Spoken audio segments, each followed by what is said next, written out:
Hi. കുറച്ച് തിരക്കുകളൊക്കെ ആയതുകൊണ്ടാണ് കഴിഞ്ഞ ദിവസം തിയേറ്ററുകളിൽ റിലീസ് ചെയ്ത സിനിമകളൊന്നും കാണാതിരുന്നത്. എന്തായാലും അങ്ങനെ കാണാതെ പോയ ഒരു ചിത്രമായിരുന്നു രേഖാചിത്രം എന്നുള്ളത്. ഈ സിനിമ ഇന്ന് ഇപ്പോൾ കാണാൻ സാധിച്ചു. എന്തായാലും ഈ ഒരു സിനിമയെ പറ്റിയാണ് ഇന്ന് നമ്മൾ അഭിപ്രായപ്പെടാൻ പോകുന്നത്, അല്ലെങ്കിൽ അഭിപ്രായം പങ്കുവയ്ക്കാൻ പോകുന്നത്.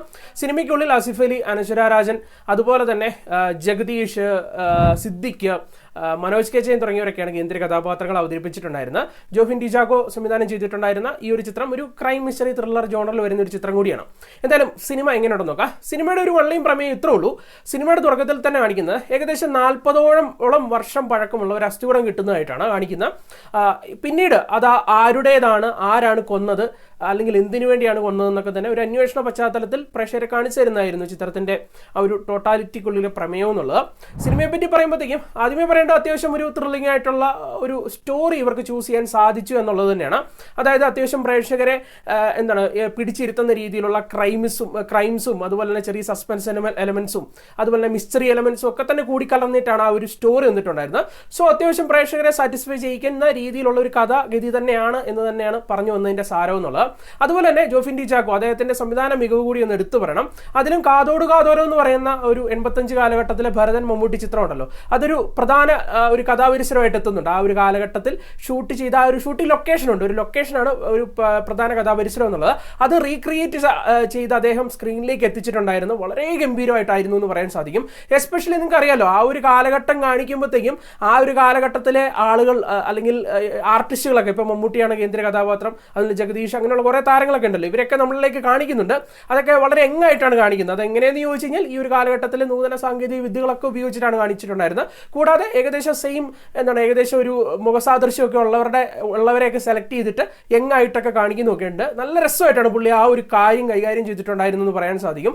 ആ ഒരു ടൈമിലെ ആർട്ട് വർക്ക്, കോസ്റ്റ്യൂം, എഫക്ട്സ് വർക്കുകളൊക്കെ എടുത്ത് മെൻഷൻ ചെയ്യണം. നീറ്റ് പരിപാടിയാണ് കാണിച്ചു വെച്ചിരിക്കുന്നത്. അതുപോലെ പ്രകടനങ്ങളും മികച്ച രീതിയിൽ നിന്നിട്ടുള്ള ഒരു സിനിമ എന്ന് തന്നെ പറയാൻ സാധിക്കും. ഒരുപാട് താരങ്ങളുണ്ട്. ഞാൻ പറഞ്ഞ പോലെ തന്നെ ആസിഫ് അലി ഉണ്ട്, അനശ്വര രാജൻ ഉണ്ട്, സിദ്ദിഖ് ഉണ്ട്, ഇന്ദ്രൻസ് ഉണ്ട്, അതുപോലെ തന്നെ മനോജ് കെ ജയൻ ഉണ്ട്. ഇങ്ങനെ ഒരുപാട് താരങ്ങൾ ഉണ്ട്. എങ്കിലും പ്രധാനമായിട്ട് സിനിമ ഫോക്കസ് ചെയ്യുന്ന 2 ആർട്ടിസ്റ്റുകളെയാണ്. ഒന്ന് ആസിഫ് അലി, 2 അനശ്വര രാജൻ. 2 പേരും തകർത്തുള്ള പ്രകടനം തന്നെയാണ് കാഴ്ചവെച്ചിട്ടുണ്ടായിരുന്നത്. എസ്പെഷ്യലി അനശ്വര രാജൻ ഒരു രക്ഷയില്ലാത്ത ഒരു പെർഫോമൻസ് ആണ് സിനിമയ്ക്കുള്ളിൽ കൊടുത്തിട്ടുണ്ടായിരുന്നത് പറയാൻ സാധിക്കും. കൂടുതൽ ടെക്നിക്കലിയും അത്യാവശ്യം സ്ട്രെങ്ത് ആയിട്ട് നിൽക്കുന്ന ഒരു സിനിമ തന്നെയാണ് രേഖാചിത്രം എന്നുള്ളത്.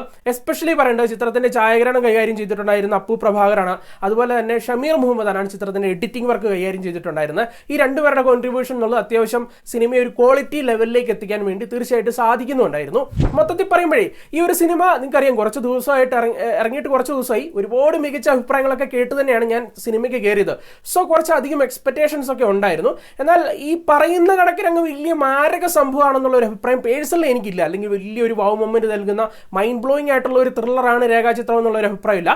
മറിച്ച് വലിയ എക്സ്പെക്ടേഷൻ ഒന്നും കൊടുക്കാതെ പോവുകയാണെങ്കിൽ കുഴപ്പമില്ല എന്നുള്ള ഒരു എക്സ്പീരിയൻസ് നൽകുന്ന ഒരു ത്രില്ലർ ചിത്രമായിട്ടാണ് എനിക്ക് പേഴ്സണലി തോന്നിയിട്ടുള്ളത്.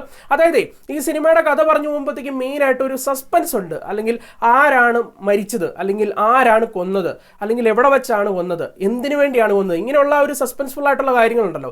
ഇതിലെ കുറെ കാര്യങ്ങൾ, അതായത് എന്തിനു വേണ്ടി കൊന്നു എന്നതൊഴിച്ച് ബാക്കി എല്ലാ കാര്യങ്ങളും നമുക്ക് ഒരു ഘട്ടത്തിൽ എത്തിക്കഴിയുമ്പോൾ തന്നെ എല്ലാം പിടികിട്ടും. സോ നമുക്കറിയാവുന്ന കുറെ വികാസങ്ങളൊക്കെ വെച്ച് തന്നെയാണ് സിനിമ കഥ പറഞ്ഞ് മുന്നോട്ട് പോകുന്നത്. പിന്നെ ആകെ കൂടി അറിയാനുള്ളത് എന്തിനു വേണ്ടി കൊന്നു എന്നുള്ളതാണ്. അത് കാണിച്ചു തരുമ്പോഴും കൊള്ളാമായിരുന്നു. എന്നാൽ വലിയ മൈൻഡ് ബ്ലോയിങ് ആയിട്ടുള്ള സംഭവമായിട്ട് എനിക്ക് പേഴ്സണലി തോന്നിയിട്ടില്ല. ഈ തിരക്കഥയ്ക്കുള്ളിൽ ഈ സസ്പെൻസ് ഫാക്ടറൊക്കെ തന്നെ കുറച്ചുകൂടി ഡീപ്പായിട്ട് എഴുതി, അല്ലെങ്കിൽ പ്രേക്ഷകരൊക്കെ ആ ഒരു ആകാംക്ഷയൊക്കെ തോന്നുന്ന രീതിയിൽ പല കാര്യങ്ങളും കുറച്ചുകൂടി ഹൈഡൊക്കെ ചെയ്ത് വെച്ച് എഴുതുമായിരുന്നെങ്കിൽ സിനിമ കുറച്ചുകൂടി ബെറ്റർ ആണ്.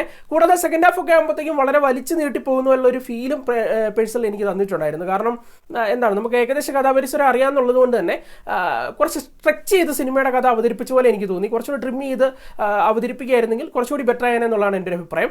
എന്തായാലും ഒന്ന് ട്രൈ ചെയ്ത് നോക്കുക. വലിയ മോശം സിനിമ എന്നൊന്നും അഭിപ്രായപ്പെടുന്നില്ല. പക്ഷേ ഈ പറയുന്ന കണക്കിന് അങ്ങോട്ട് വലിയ സംഭവമാണെന്നുള്ള ഒരു അഭിപ്രായം എനിക്കില്ല. ഒരു എക്സ്പെക്ടേഷനൊക്കെ ഇച്ചിരി കുറച്ച് പോകുന്നവർക്ക് കൊള്ളായിരുന്നു കേട്ടോ എന്നുള്ളൊരു ഫീൽ നൽകുന്ന ഒരു സിനിമയായിരിക്കും രേഖാചിത്രം എന്നുള്ളത്. എന്തായാലും ഒന്ന് ട്രൈ ചെയ്ത് നോക്കുക. ഈ ഒരു സിനിമയ്ക്ക് ഒരു 6.5 ഔട്ട് ഓഫ് 10 ആണ് നൽകുന്നത്. 10-6.5. എന്തായാലും നമുക്ക് മറ്റൊരു സിനിമയുടെ വിശേഷമായിട്ട് വീണ്ടും കാണാം.